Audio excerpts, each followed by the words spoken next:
Le 8e film de Denis Villeneuve met en scène l'arrivée spectaculaire de 12 vaisseaux extraterrestres à différents endroits du globe.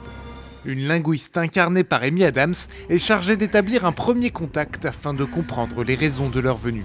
Il y a quelque chose qui est indéniablement réussi dans Premier Contact, c'est la représentation des extraterrestres. À la fois très inquiétant par leur taille et par le fait qu'au début du film, on les comprenne absolument pas. Et en même temps, d'une douceur incroyable, par leurs gestes très fluides, et puis par ces jets d'encre qui forment des dessins très abstraits, qui sont en réalité leur manière de s'exprimer. Villeneuve trouve une troisième voie entre la guerre des mondes, l'attaque, la défense désespérée des terriens, et rencontre du troisième type qui est l'utopie, la renaissance de l'humanité grâce à cette arrivée. Il le fait par une invention visuelle qui vraiment m'a ébloui et que je n'attendais pas tout à fait de Villeneuve.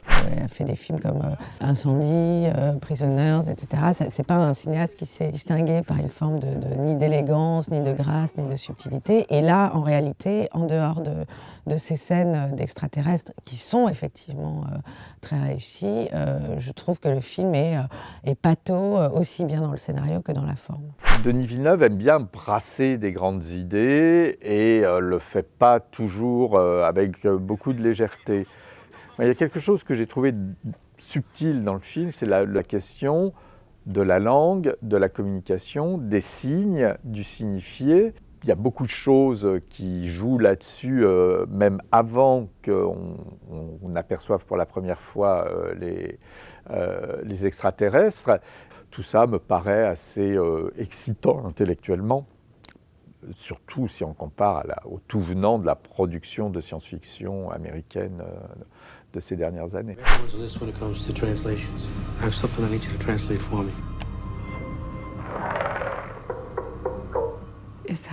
Le film traite aussi le thème du deuil. Dès le prologue, le personnage de Louise Banks est marqué par la perte d'un être cher. Un peu gnangnan, un peu mièvre, un peu une idée de voilà, chaque petit moment de la vie mérite d'être vécu, etc.